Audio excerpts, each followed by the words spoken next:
నమస్తే. SHO AP TV ప్రేక్షకులందరికీ కూడా మరొకసారి నా ధన్యవాదాలను తెలియపరచుకుంటున్నాను.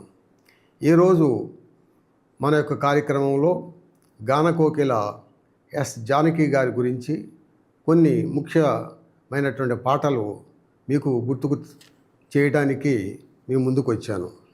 1957లో ఎమ్మెల్యే చిత్రం ద్వారా పరిచయం కాబడినటువంటి ఎస్ జానకి గారు ఘంటసాల గారితో తొలిసారిగా నీ ఆశ అడియాస చేజారే మణిపూస బ్రతుకంత అమావాస్య లంబాడోళ్ల రామదాస అనేటటువంటి పాటను పాడారనేటటువంటి విషయం నేడు అందరికీ తెలిసినటువంటి విషయమే.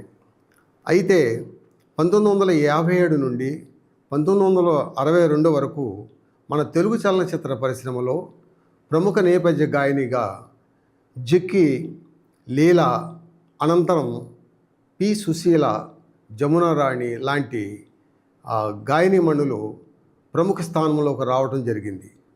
అప్పటి 1960 ఆ ప్రాంతంలో ఎస్ జానకి గారికి వచ్చినటువంటి మహత్తరమైన అవకాశం మురిపించే మొవ్వలు అనేటటువంటి చిత్రంలో కార్యకు చరుణాచలం గారి యొక్క నాదస్వరంతో అనునయిస్తూ పాడినటువంటి పాట ఆమెను విజయ శిఖరాలలో నిలబెట్టినటువంటి ఆ పాట నేటికి కూడా అజరామరంగా నిలిచింది.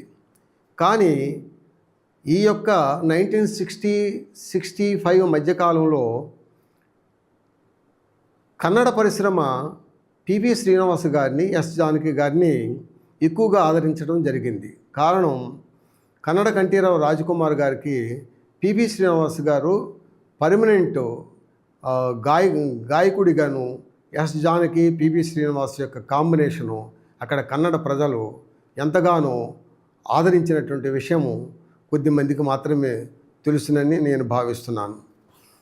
అదేవిధంగా స్వర్ణగౌరి చిత్రంలో పివి శ్రీనివాస్ గారు ఎస్ జానకి పాడినటువంటి పాటలు కూడా నేటికి వీటూరి గారు రాసినటువంటి ఆ పాటలు కూడా నేటికి కూడా మన గుండెల్ని తాకుతున్నటువంటి విషయం మనందరికీ తెలిసినటువంటి విషయమే. కానీ జమున గారు నటించినటువంటి పూజాఫలం చిత్రంలో పగలే వెన్నెల జగమే ఊయల అనేటటువంటి పాట మరింత ప్రాచుర్యాన్ని పొంది ఇప్పటికీ పూజాఫలం చిత్రం జమున ఎస్ జానకి కాంబినేషన్ అని అంటే ఆ పాటే మనకి గుర్తుకొస్తుంది. అదేవిధంగా పూజాఫలంలో కూడా మరో 2 పాటలు ఎస్ జానకి గారు పాడారు. ఆ పాటల్లో కూడా మదన మనసాయర అనేటటువంటి పాట నేటికి కూడా బహుళ ప్రజాదరణ పొందిన పాటగా మనం చెప్పుకోవచ్చు. తరువాత శ్రీకాకుళం ఆంధ్ర మహావిష్ణువు కథ చిత్రంలో మంగళంపల్లి బాలమురళీకృష్ణ గారితో పాడినటువంటి వసంత గాలికి అనేటటువంటి పాట, తర్వాత వల్లభ ప్రియ వల్లభ అనేటటువంటి పాటలు చాలా ప్రాచుర్యం పొందాయి. ఆ చిత్రంలో సింగిల్ కార్డు ఎస్ జానకి గారు అన్ని పాటలు పాడటం కూడా జరిగింది. అదేవిధంగా గులేబా కావళి కథ చిత్రంలో కలల అలలపై అనేటటువంటి పాట నందమూరి తారక రామారావు గారు రత్న గారి మీద కూడా చిత్రీకరించారు. ఆ పాట కూడా బహుళ ప్రజాదరణ పొందినటువంటిది. పరమానంద శిష్యుల కథ చిత్రంలో ఇదిగో వచ్చితి రతిరాజ మధువే తెచ్చితి మహారాజా అనేటటువంటి పాట ఎనలేని ఆనంద మీరేయి, ఆ 2 పాటలు కూడా ఎస్ జానకి గారు పాడటం జరిగింది. అదేవిధంగా దేవాంతకుడు, ఇరుగు పొరుగు చిత్రాల్లో నందమూరి తారక రామారావు గారు కృష్ణకుమారి గారి యొక్క కాంబినేషన్లో సింగిల్ కార్డు ఎస్ జానకి గారు అన్ని పాటలు కూడా ఆ చిత్రంలో పాడటం జరిగింది. అన్నిటికీ మించి పిడుగురాముడి చిత్రంలో ఏమో ఏమో ఇది నాకేమో ఏమో అయినది అనేటటువంటి పాటలో హమ్మింగ్స్ కానీ ఆ యొక్క మత్తుగా ఆలపించిన తీరు నేటికి కూడా ఆ పాటని డిగ్రీ, ఇంజనీరింగ్, పీజీ పూర్తి చేసి కూడా ఉద్యోగాలు లేకుండా నిరాశగా ఉన్నారా? బ్యాంకు ఉద్యోగాలైతే బాగుంటాయి కానీ పోటీ పరీక్షల శిక్షణా సంస్థల్లో ఫీజు మీకు భారంగా అనిపిస్తుందా? అయితే ఆలస్యం ఎందుకు? మన వెనిగండ్ల ప్రక్కనే ఉన్న కౌండిన్యపురంలోని కౌండిన్య ఐఏఎస్ అకాడమీలో హైదరాబాద్ నుండి అత్యున్నతమైన ఫ్యాకల్టీతో ఆర్థిక భారం మోయలేని వారికి సేవాభావంతో లాభాపేక్ష లేకుండా కేవలం మంచి ఫ్యాకల్టీతో అతి తక్కువ ఫీజుతో నిర్వహించబడుతున్న మన ఐఏఎస్ అకాడమీలో చేరండి, చేర్పించండి, ఉద్యోగం సాధించండి. వివరాలకు doctor E V Narayana, retired principal, TGPS college, Guntur, founder and chairman cum managing trustee, Guntur, Andhra Pradesh. Cell number 9966112933. పలుమార్లు వింటూనే ఉన్నాము. బంగారు పంజరం చిత్రంలో పగలైతే దొరవేరా, రాత్రి నా రాజువురా అనేటటువంటి పాటలో ఒక నవ్వు ఉంటుంది.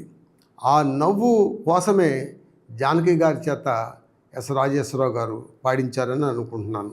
అదేవిధంగా నవ్వుతో కలగలిసినటువంటి పాటలలో మనం చూస్తే సిరిమల్లె పువ్వ అనేటటువంటి పాట 16 ఏళ్ల వయసులో కానీ, సిరిమల్లె పువ్వుల్లే నవ్వు, చిన్నారి పాపల్లే నవ్వు, చిరకాలం ఉండాలి నీ నవ్వు అనే పాటలో ఎస్పి బాలసుబ్రహ్మణ్యం గారు పాట పాడితే ఆ రాగానికి అనుగుణంగా అవి నవ్వును రాగయుక్తంగా నవ్వటం అనేది అది చాలా గొప్ప ప్రక్రియగా చెప్పుకోవచ్చు.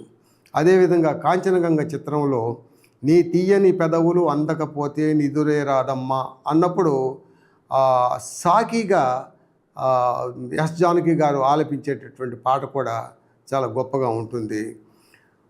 మరొక పాట రాముడైతే చిత్రంలో రవివర్మకే అందని ఒకే ఒక అందానివో అనేటటువంటి పాటలో కూడా ఎస్పి బాలసుబ్రహ్మణ్యం గారు పాటంతా పాడితే ఆమె కేవలం ఒక సాకితోనే ఆ పాటంతా కూడా వారు పాడటం అనేది ఒక గొప్ప ప్రయోగంగా మనం చెప్పుకోవచ్చు. అదేవిధంగా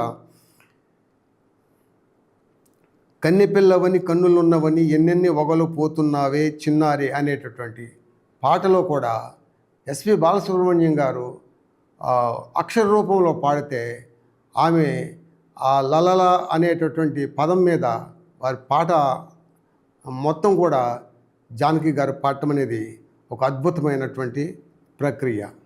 అన్నిటికీ మించి ఆచార్య ఆత్రేయ గారు రాసినటువంటి అందమైన లోకమని రంగురంగులు ఉంటాయని అందరూ అంటుంటారు చెల్లెమ్మ, అంత అందమైంది కానే కాదు చెల్లెమ్మ అనేటటువంటి పాట గొప్పగా పాడినందుకు ఆమెకి అవార్డు తెచ్చిపెట్టినటువంటి చిత్రం. మరొక గొప్ప విషయం, ఆరాధన మన తెలుగు చిత్రాలలో 1962లో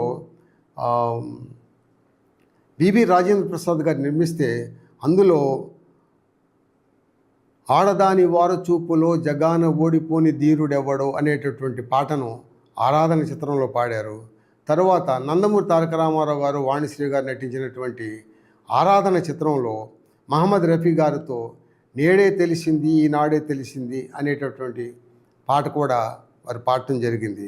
అదేవిధంగా 1987లో గీతా ప్రొడక్షన్స్ తీసినటువంటి చిరంజీవి గారు నటించినటువంటి ఆరాధన చిత్రంలో అది ఏమైంది అనేటటువంటి పాటలో కూడా జానకి గారు ఎక్కువగా పాడటం జరిగింది.